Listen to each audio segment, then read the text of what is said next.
ان الحمد للہ الصلاۃ والسلام علی اشرف الانبیاء والمرسلین نبینا محمد صلی اللہ علیہ وسلم وعلی آلہ و اصحابہ اجمعین۔ میرے نہایت واجب الاحترام ناظرین اکرام، السلام علیکم۔ آپ دیکھ رہے ہیں Q.Grammar اور میں آپ کا ہوسٹ شاہد ملک۔ سورہ البقرہ، اور آج انشاءاللہ جو آیت ہم کور کریں گے وہ ہے آیت نمبر 14۔ تو چلتے ہیں پریزنٹیشن کی طرف۔ اعوذ باللہ من الشیطان الرجیم، بسم اللہ الرحمن الرحیم۔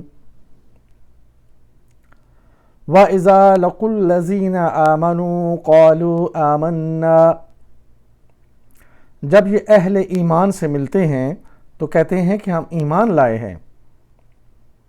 وَإِذَا لَقُوا الَّذِينَ آمَنُوا قَالُوا آمَنَّا۔ وَإِذَا لَقُوا، اور جب ملتے ہیں، واو عاطفہ اور اذا جو ہے یہاں پہ ظرف زمان ہے، اور لقو جو ہے فعل ہے۔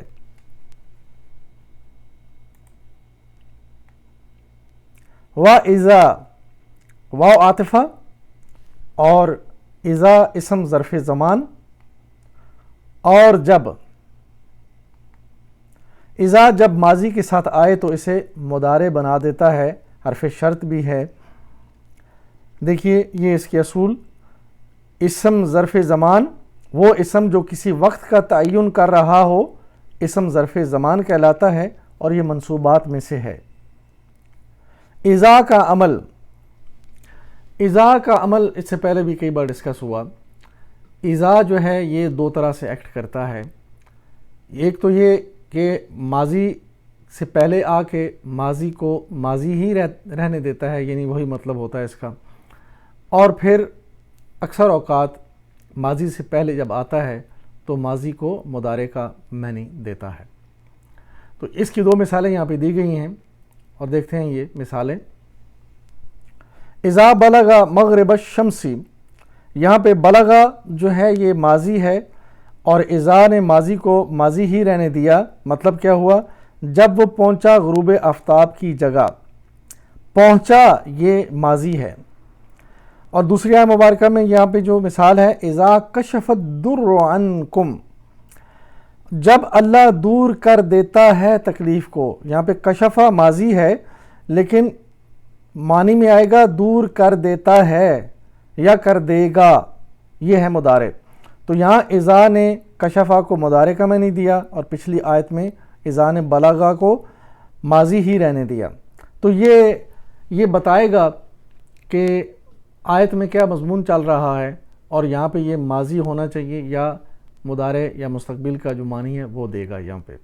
تو یہ ہمیں یہ اصول جو ہے سمجھنے ہوں گے۔ جب سمجھیں گے تو انشاءاللہ ان کے بارے میں ہمیں صحیح جو ہے وہ فہم ہوگا، اور صحیح جو ہے ہم قرآن کو سمجھ سکیں گے۔ واپس چلتے ہیں۔ لکو مادہ ہے لام، قاف اور یا، اور اس مادہ میں دیکھیں یہ یا جو ہے یہ حروف علت میں سے ہے۔ باب سمیہ ہے، اور سمیہ کے وزن پہ ماضی کا پہلا صیغہ بنے گا لقیا، اور مضارع کا پہلا صیغہ یلقا، یہ تعلیل کی وجہ سے یلقا ہوا۔ لقیا یلقا، یہ سمیہ یسمعو، سمیہ یسمعو، لقیا یلقا۔ لکو، یہ دیکھیں سمیعو یہاں پہ آئے گا یہ، اور وہ ملے تھے یہ ماضی ہے، وہ سب جمع کا صیغہ ہے، ماضی جمع غائب مذکر، یہ ماضی کا صیغہ۔ اور اذا لکو، آیت مبارکہ میں اس سے پہلے اذا لگا ہوا ہے، تو اذا نے کیا کیا؟ وہ ملتے ہیں، اس کو مضارع کا مطلب دے دیا۔ یعنی لکو اگر دیکھیں گے تو وہ ہے ملے تھے، لیکن اذا لگنے سے لکو یہ حال کا مطلب دے رہا ہے، اور چونکہ مضارع میں دونوں مطلب آئیں گے، حال اور مستقبل، تو وہ ملتے ہیں۔ اذا نے فعل ماضی کو مضارع بنا دیا۔ الذین، جو لوگ، یہ اسم موصولہ ہے، الذین اسم موصولہ، اور یہ دیکھیں یہ اس کی لسٹ اسماء موصولہ کی، مذکر کے لیے الذی، اور مذکر دو ہوں تو اللذان، جمع ہو تو اللذین، اور مؤنث واحد ہو تو اللاتی، دو ہوں تو اللتانی، اور جمع ہو تو اللاتی یا اللائی۔ تثنیہ کی حالت نصب و جر جو ہے وہ دیکھیں یہ دونوں سٹار یہاں پہ مذکر کے لیے اللذان تھا اور مؤنث کے لیے اللتان تھا، لیکن حالت نصب میں یا جر میں جا کر یہ اللذین بن جائے گا اللذان کی جگہ پہ، اور اللتان کی جگہ پہ اللتین بن جائے گا۔ یہ دیکھیں یہاں پہ یہ مذکر جمع الذین، یہ اسماء موصولہ ہے۔ آمنو ایمان لائے، یہ فعل ہے، اس کی تفصیل دیکھتے ہیں۔ آمنو مادہ اس کا الف میم نون، باب مزید فی اسلمہ، اور اس کے پیٹرن پہ پہلا صیغہ بنے گا ماضی کا آمنا، یہاں پہ دو الف ہیں اس لیے کھڑی زبر کے ساتھ آمنا، آمنا کی بجائے آمنا۔ فعل مضارع کا پہلا صیغہ یؤمنو، اور یہ دیکھیں باب اسلمہ، اس کی پوری گردانیں ماضی اور مضارع کی، اسلمہ یسلمو، آمنا یؤمنو۔ آئے مبارکہ میں جو فعل استعمال ہوا ہے وہ آمنو، یہ اسلمو کی جگہ پہ ہے، اور یہ کیا ہے؟ فعل مضارع جمع غائب مذکر، وہ سب ایمان لائے، ماضی کی بات ہو رہی ہے۔ اور باب اسلمہ جی کی جو خاصیت ہے وہ یہ ہے کہ فعل لازم جو ہے اس میں فعل متعدی کے معنی پیدا کرتا ہے۔ فعل لازم کیا ہے؟ یہ پہلے بھی کئی بار ڈسکس ہوا، وہ فعل جو کسی شخص نے کیا اور کسی دوسرے پہ اثر نہ ہوا۔ مثلا ایک شخص نے کھانا کھایا، کسی دوسرے پہ کوئی اثر نہیں ہوا، اس نے خود ہی کھانا کھایا، تو یہ ہوا فعل لازم۔ اور فعل متعدی کیا ہوا؟ کسی نے کسی کو مارا، تو جس نے مارا اس نے ایک فعل کیا اور جس کو مار پڑی وہ مفعول ہوا، تو اس پہ اثر ہوا دوسرے پہ، تو یہ ہے فعل متعدی۔ تو باب اسلمہ جو ہے فعل لازم کو فعل متعدی کا معنی بنانے کے لیے بنایا جاتا ہے۔ تو اس کی مثال دیکھیں، نزلہ اترا، وہ ایک شخص اکیلا اترا، کسی پہ اثر نہیں ہوا، تو یہ فعل لازم ہوا۔ لیکن جب یہ مزید فی میں جائے گا تو ایک الف کے اضافہ سے انزلہ بنے گا، تو انزلہ اس نے اتارا، کسی چیز کو اتارا تو وہ مفعول ہوا، تو یوں اس کے معنی میں تبدیلی آتی ہے۔ واپس چلتے ہیں، قالو کہتے ہیں، یہ فعل ہے۔ قالو مادہ کاف واو لام، ماضی کا پہلا صیغہ قالا، مضارع کا پہلا صیغہ یقولو۔ یہ کالا کی گردان ماضی اور مضارع کی مثالیں، قالا یقولو، اور یہاں پہ آئے مبارکہ میں ہے قالو، اور یہ قالو یہاں پہ ماضی واحد غائب جمع۔ یہ دیکھ لیجئے، ان سب نے کہا، قالو آمنا، ہم ایمان لائے، یہ بھی فعل ہے، اس کی تفصیل دیکھیں۔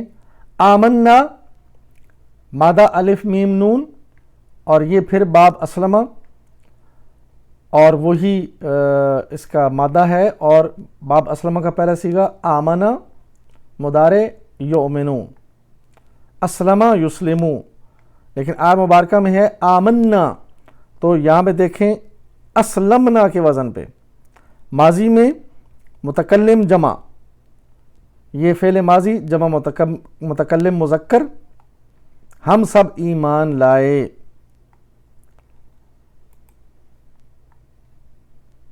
آگے چلتے ہیں، وَإِذَا خَلَوْا إِلَىٰ شَيَاطِينِهِمْ، اور جب علیحدگی میں اپنے شیطانوں سے ملتے ہیں، وَإِذَا خَلَوْا إِلَىٰ شَيَاطِينِهِمْ، اور جب، وَإِذَا ظرف زمان یہ دیکھیں ہم نے ابھی اسی لیکچر میں پہلے پڑھا ہے وَإِذَا، اس میں واو عاطفہ اور اذا اسم ظرف زمان، اور یہ ساری اس کی ڈیٹیل. خلو اکیلے ہوتے ہیں، یہ فعل ہے. خلو مادہ اس کا خا لام واو. باب نصرہ ماضی کا پہلا صیغہ نصرہ کے پیٹرن پہ خلا، اور مضارع بنے گا یخلو. یہ دیکھ لیجئے باب نصرہ ماضی مضارع نصرہ ینصرو خلا یخلو. اس میں چونکہ واو جو ہے حروف علت میں سے ہے تو تعلیل کے بعد یہ بنا خلا، واو ہٹ گیا اس کی جگہ پہ الف آ گیا. یخلو ینصرو کے وزن پہ. خلو آئے مبارکہ میں استعمال ہوا خلو، اور یہ دیکھیں خلو یہاں پہ نصرو ماضی جمع غائب، ماضی جمع غائب. وہ سب اکیلے ہوئے جب، یہ ماضی کی بات ہو رہی ہے. الا پاس حرف جارہ. الا شیاطینہم، یہ الا شیاطین یہ مرکب بنا مرکب جاری. شیاطین ہم یہ مرکب اضافی، شیاطین ہم دونوں مل کر مرکب اضافی بنا. ان کے شیاطین، تو مرکب اضافی میں نے آپ کو بتایا ہوا ہے کہ کا کے کی کا جب مطلب آ جائے تو مرکب اضافی بنتا ہے. یہ مرکب جاری کی تعریف کئی بار آپ نے پڑھی سنی، اور یہ مرکب اضافی جس میں آپ کو ٹپ بتائی ہوئی ہے کتاب اللہ ہی، اللہ کی کتاب.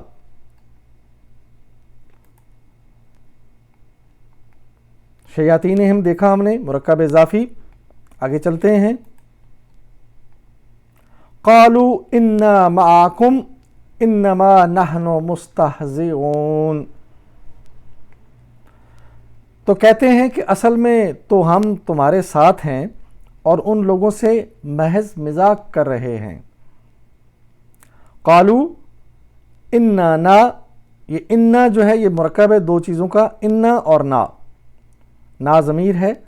انا نا معکم انما نحن مستہزئون. قالو وہ کہتے ہیں، یہ فعل ہے. قالو کو ہم نے پہلے دیکھا اسی لیکچر میں، تو اس کی تفصیل جو ہے آپ کے سامنے گزر چکی ہے. واپس چلتے ہیں. اننا بے شک ہم، حرف ناصبہ انا معکم، انا مرکب ہے انا نا، حرف ناصبہ نا ضمیر جمع متکلم اسم انا. اور یہ دیکھیے اسم کو حالت میں نصب میں لے جانے والے حروف جو ہیں ان میں سے انا ایک ہے، اور اس کی مثال یہ ہے کہ ان اللہ غفور. انا کے بعد جو اسم آئے گا وہ حالت نصب میں ہوگا. تو یہاں پہ انا نا چونکہ ضمیر ہے، اور ضمیر جو ہے اس کی جو اعرابی حالتیں وہ بدلتی نہیں ہیں، تو نا ہی رہے گا. تو انا یہ انا کا اسم نا ضمیر یعنی ہم نحنو.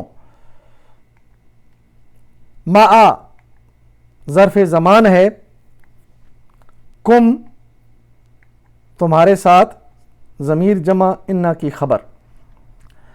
انا اس میں نا جو ضمیر ہے اسم انا ہے، اور معکم یہ انا کی خبر ہوئی یعنی ہم تمہارے ساتھ ہیں.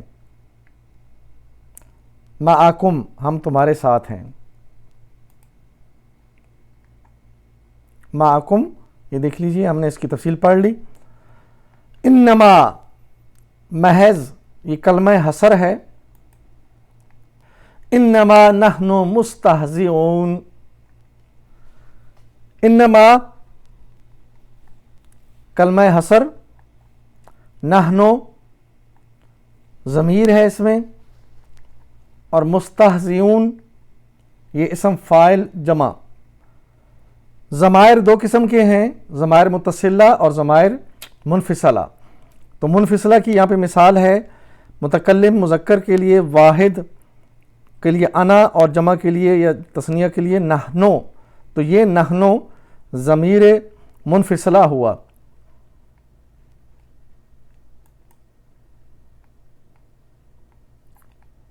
یہ دونوں ہم نے دیکھ لیے، ضمیر نحنو اور مستہزئون اسم الفاعل۔ الحمدللہ سورہ البقرہ کی آیت نمبر 14 ہم نے کور کی۔